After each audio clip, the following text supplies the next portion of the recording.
Executive Secretary Salvador Mendeldia, China's Ambassador to the Philippines, His Excellency Wang Silian, Finance Secretary Carlos Dominguez III, Public Works and Highway Secretary Mark Villar, Senator Bongo, Transportation Secretary Arthur Tugade, Metro Manila Development Authority Binamin Abalos Jr., Ambassador Mandaluyong City Mayor Carmelita Abalos, fellow workers in government, mga kababayan.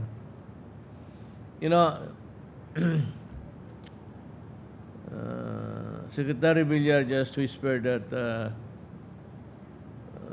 he congratulated me for all of this project. Had no time to explain to him, but in parting I said that this is not my work. This is the work of the people involved directly, the Republic of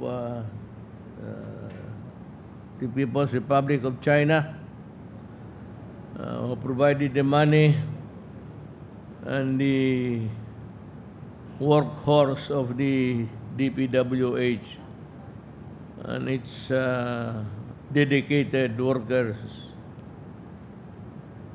at yung mga taong naghirap dito. Sa kanila, ito ang proyekto. This belongs, the credit and the honor should belong to the one who funded the project and of course the one who toiled night and day to make this bridge a reality.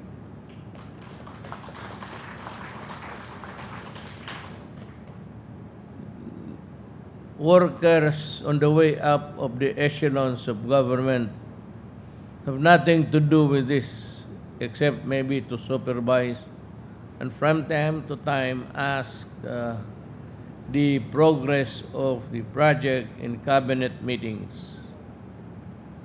So today we mark another milestone under our Build, Build, Build program, the inauguration of the new Estrella Pantaleon Bridge. The bridge connects Estrella Street in Makati City to Pantaleon Street and Maranga Drive in Mandaluyong City, thereby linking two important business districts in the metropolis.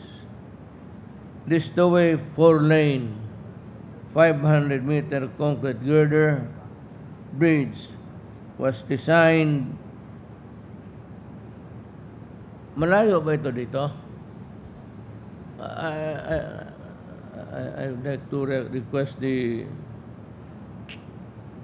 itong security to allow me to go there and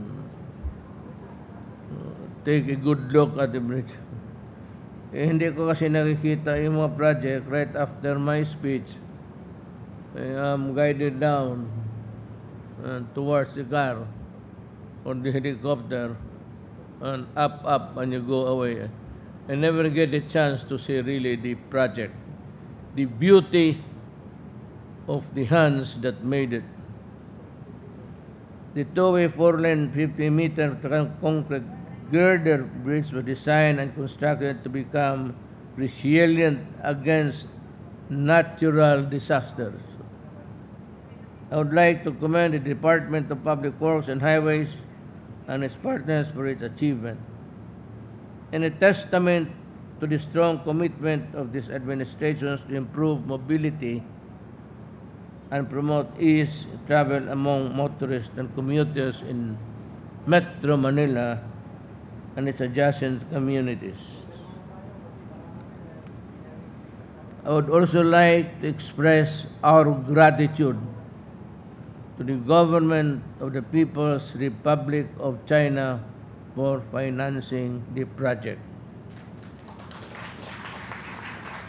The 1.46 billion peso funding that they have extended highlights the goodwill of the Chinese people and its government, and further cements the good relations between our two countries.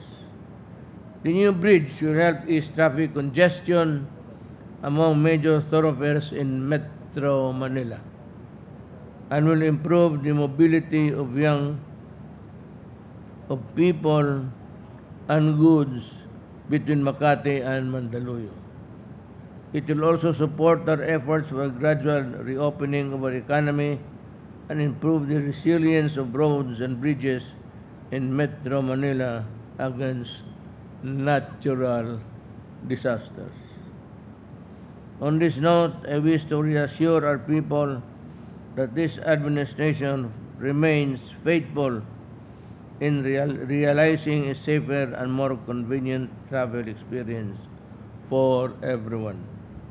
We believe that part of achieving a more comfortable life of all Filipinos are involved in the completion of this project of a sustainable, safe, and reliable infrastructure projects under our Build program. The new Australia-Pantaleon Bridge is now open to pave the way for a greater progress. Mabuhay kayong lahat.